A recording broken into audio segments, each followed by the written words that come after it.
He's back and eager to slay more dragons. So our dragon slayer now is returning to the dungeon for his second delve. And let's see what companions have chosen to accompany him on this quest. Champions, 2 champions.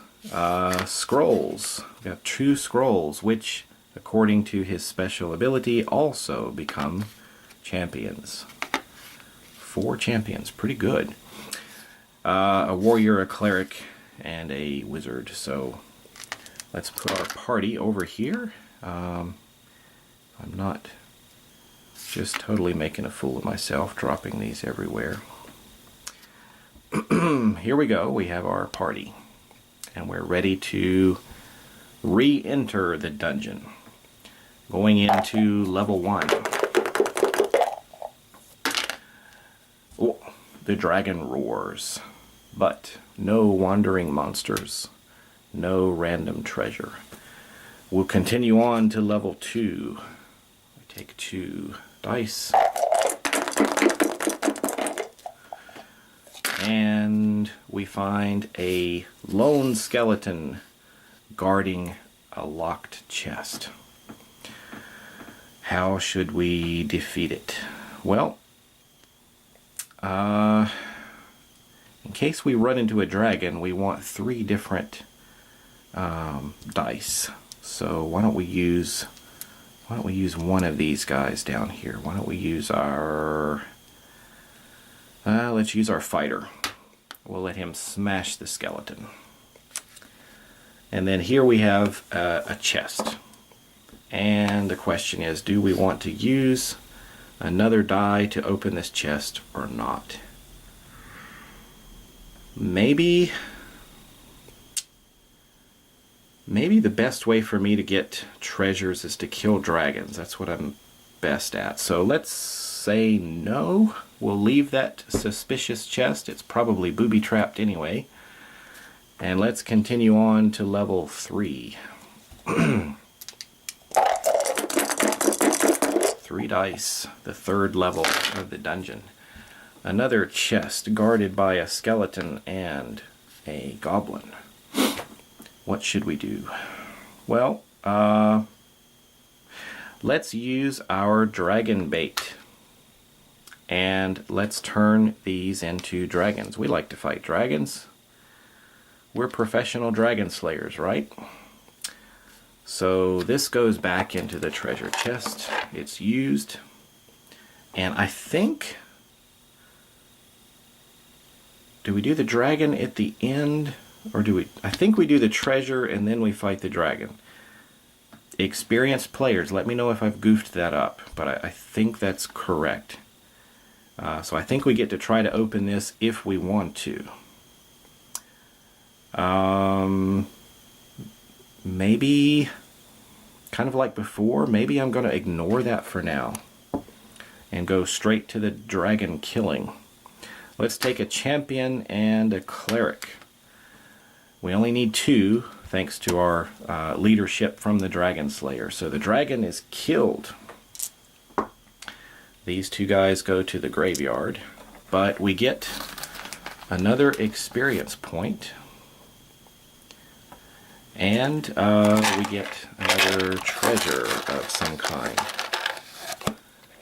And we've got a set of thieves' tools that's going to basically give us a thief in our party, or rogue, or whatever they're called in this game. So let's continue forward. Level 4. Down the steps into the darkness, and we find another dragon is roaring in the distance. This place is a dragon's nest, isn't it? A dragon's lair. A skeleton by himself. What shall we do with the skeleton? Well, well, let's, I may want to fight another dragon, but I need 3 dragon faces to do that, and we only have 1 skeleton. I'm going to do something a little unusual here. I'm going to use this scroll to re-roll these. Maybe we can get some monsters. We got a monster and one potion. Well, now I'm going to tap my, or turn, that's a Magic the Gathering thing, turn my card, exhaust him, or whatever the terminology is, and I'm going to do the same thing that Dragon Bait does. I'm going to turn these monsters into dragons. So the dragon does appear, and I'm going to choose now to leave that potion alone. And I only need 2 adventurers here to take down the dragon. I need 2 different ones, 2 companions here. They're going to fight together and slay this dragon. So that stays turn. We gain an additional experience point, and then we get to draw a new treasure token. And we maybe we found our scroll again. We got a scroll back.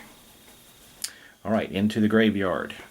2 champions left, along with basically a thief or rogue there.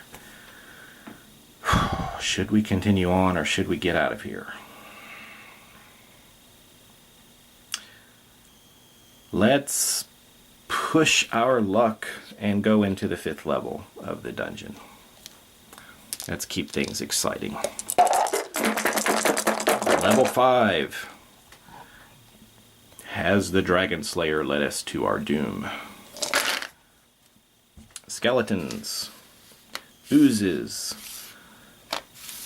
gathered around a chest and a potion. Well, let's have our champion step forward and act as a cleric.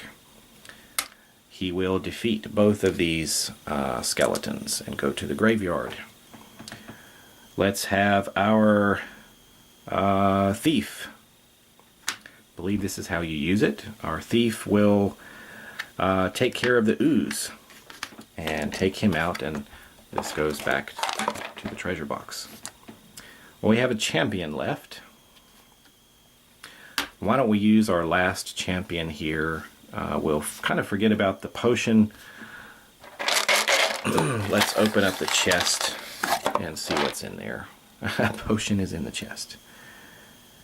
Okay. Well, we'll leave that other potion where it is. We don't have anybody to use it. So, by himself now, the Dragon Slayer will exit the dungeon.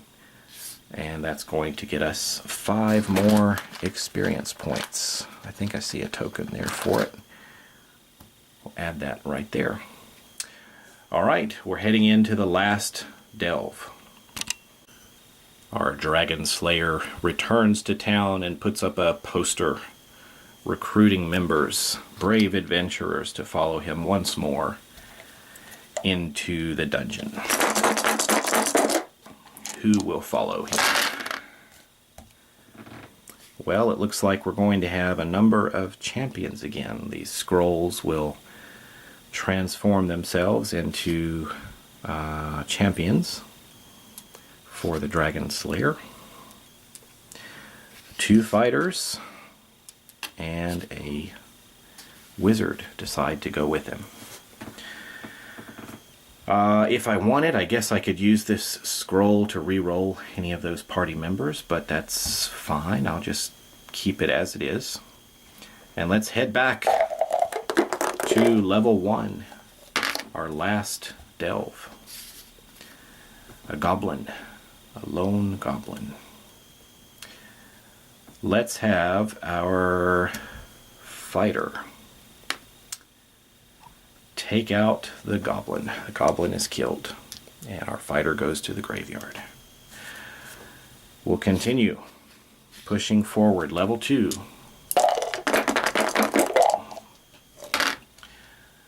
The dragon is heard, its voice echoing down the halls with smoke following.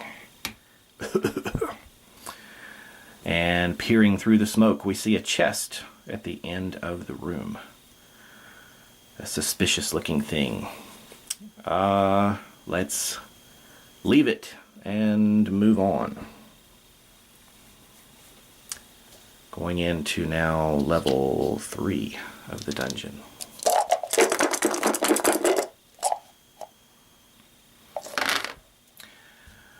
The dragon roars again. It is coming closer. And we see 2 chests now in this room. This could be worth it. Why don't we take a champion here and let him act as a thief or a rogue and open up both of these chests. So what do we find? I'm going to take 2 tokens. A ring of invisibility and a scroll or spell of town portal, which can take us back to town for a safe exit from the dungeon at any time.